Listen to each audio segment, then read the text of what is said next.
अंग्रेज विचारक David Hume ने कहा है, जब भी मैं भीतर जाता हूं तो सिवाय विचारों के कुछ भी नहीं पाता।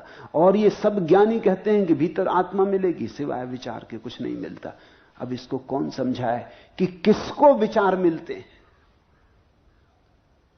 जिसको विचार मिलते हैं वह तो विचार नहीं। ये कहता है जब मैं भीतर जाता हूं तो सिवाय विचार के कुछ भी नहीं मिलता। तो एक बात तो पक्की है कि तुम विचार से अलग हो, तुम भिन्न हो, तुम देखते हो कि विचार चल रहे हैं। लेकिन ह्यूम को किसी ने मालूम होता है कहा नहीं।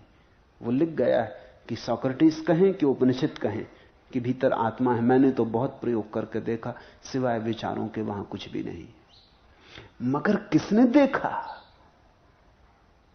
ये किसने जाना कि सिर्फ विचार ही विचार है?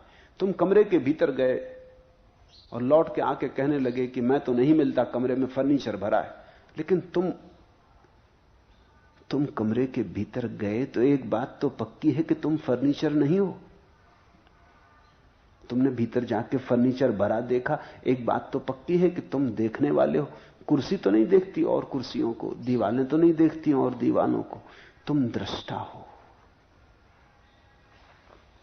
जो तुम्हारी दशा होगी उतना ही तुम्हारा अनुभव होगा।